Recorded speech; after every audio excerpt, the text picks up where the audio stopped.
Halo semuanya, perkenalkan saya Ibnu Wahab Manakib dari Universitas Cendrawasih, Prodi Sosiologi. Untuk saat ini saya akan menjelaskan makalah atau materi tentang peran sosiologi lingkungan dalam mendorong partisipasi komunitas terhadap pelestarian hutan adat di tanah Papua. Yang pertama-tama, keresahan muncul di masyarakat tentang hutan yang rusak, kemudian sampah-sampah di mana-mana di area Papua, kemudian adanya juga kerusakan lingkungan karena adanya industri-industri yang tidak bertanggung jawab yang merusak lingkungan dan sangat menyebabkan kerusakan lingkungan yang berlebihan, mulai dari sampah di pantai, kemudian adanya longsor, kemudian ada juga banjir. Itu memang yang disebabkan adanya perilaku ataupun aktivitas oknum-oknum yang tidak bertanggung jawab di Papua.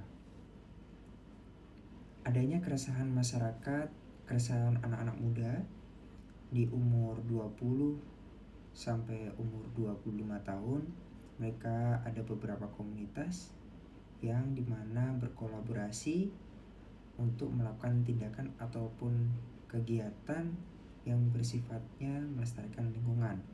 Ada 5 komunitas yang berkolaborasi, yaitu ada FIM Regional Jayapura, yang kedua ada Papua Trada Sampah, yang ketiga ada Guardian Hulu Sentani, yang keempat Kaum Muda Fokker, yang kelima adanya PAM Klasis Sentani.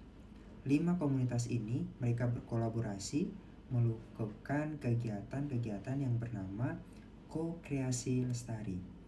Kegiatan-kegiatan ko-kreasi lestari ini adalah kegiatan yang memang lebih ke penanaman pohon, kemudian bersih pantai, kemudian ada edukasi tentang sampah. 5 komunitas ini juga mengundang komunitas-komunitas lain, tidak hanya 5 itu saja, tapi ada kurang lebih ada 16 komunitas yang ikut bergabung karena 5 komunitas ini mengundang secara langsung di media agar ikut untuk melestarikan lingkungan dengan cara menanam pohon, kemudian ada juga yang bersih pantai, kemudian memilah sampah, seperti itu. Adanya keresahan masyarakat terhadap kerusakan lingkungan, kemudian adanya komunitas yang melakukan tindakan atau kegiatan pelestarian lingkungan. Sosiologi di sini bisa melakukan analisis, yaitu analisis sosiologis terhadap relasi masyarakat dan hutan adat Papua itu sendiri. Perspektif sosiologis lingkungan menjelaskan bahwa hubungan manusia dan alam itu merupakan hubungan timbal balik yang dipengaruhi oleh struktur sosial dan budaya. Budaya yang memang oknum-oknum, tidak hanya semua, oknum saja ya, itu bisa mempengaruhi masyarakat yang memang tidak tahu apa-apa karena ada oknum buang sampah, kemudian masyarakat yang tidak tahu menahu cara melestarikan lingkungan seperti apa, mereka juga ikut buang sampah sembarangan.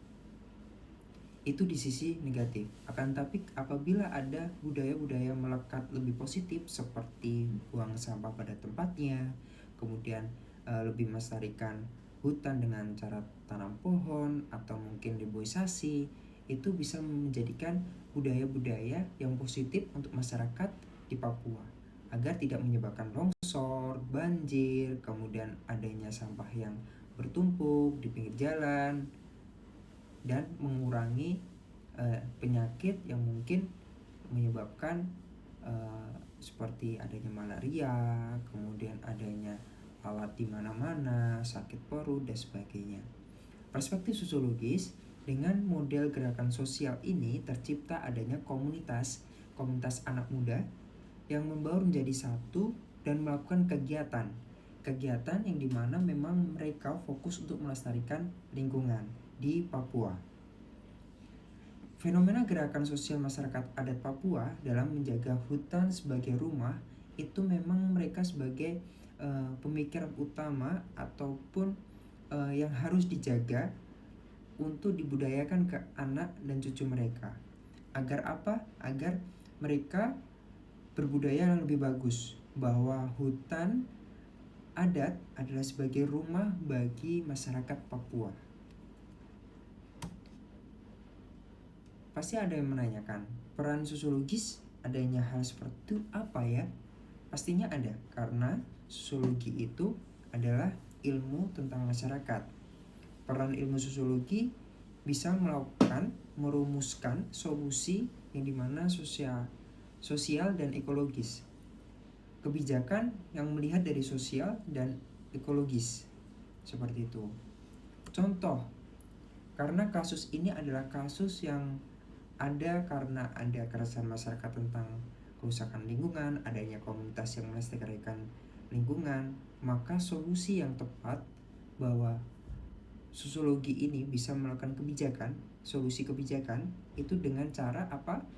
Satu, dengan bisa melakukan deklarasi ataupun mendorong pengakuan dari masyarakat bahwa perlindungan lingkungan itu sangat penting, bisa melakukan di media sosial ataupun dengan cara orasi ataupun dengan sosialisasi dengan kerabat atau kelompok-kelompok di komunitas yang lain. Kemudian mengembangkan edukasi berbasis komunitas yang dimana nanti bisa dilakukan di wilayah-wilayah tertentu bahwa budaya ataupun edukasi yang bisa diterapkan mulai dari SD sampai pun SMA. Yang mungkin kalian tahu, edukasi lingkungan bisa dilakukan di dunia pendidikan. Kemudian yang ketiga, membangun kemitraan kolaboratif antara akademik, kemudian pemerintah, lembaga adat, dan perusahaan yang terkait yang ada di situ. Agar apa? Mereka mengetahui bahwa lingkungan itu penting dan hutan adat itu penting untuk dilindungi. Yang keempat, melakukan penegasan intelektual, melakukan pernyataan deklarasi lingkungan tadi. Deklarasi fungsinya adalah sebagai bentuk kesepahaman simbolik bahwa setiap pihak antara komunitas, tentang pemerintah, masyarakat, perusahaan itu ikut adil, mempunyai tanggung jawab untuk menjaga pelestarian lingkungan. Seperti itu. Untuk deklarasi itu bisa dilakukan kolaborasi dengan pemerintah. Apabila deklarasi itu sudah dikeluarkan, maka pemerintah harus ikut andil untuk menunjang atau mendorong deklarasi itu tersebar dan diterapkan oleh masyarakat Papua. Contoh deklarasi tidak membuang sampah sembarangan. Jadi bisa dilakukan dengan pamflet, kemudian dengan mungkin dengan berita-berita koran kah atau majalah, kemudian radio, itu bisa dilakukan. Itu peran dari sosiologi. Kesimpulan di sini adalah komunitas anak muda maksud saya, bisa melakukan perubahan sosial. Mereka adalah agent of change. Mereka adalah pemuda-pemuda yang memang bisa melakukan tindakan besar, dimulai hal-hal yang kecil untuk melestarikan hutan yang ada di Papua. Menurut saya itu. Terima kasih. Apabila ada salah kata atau kurang dari materi,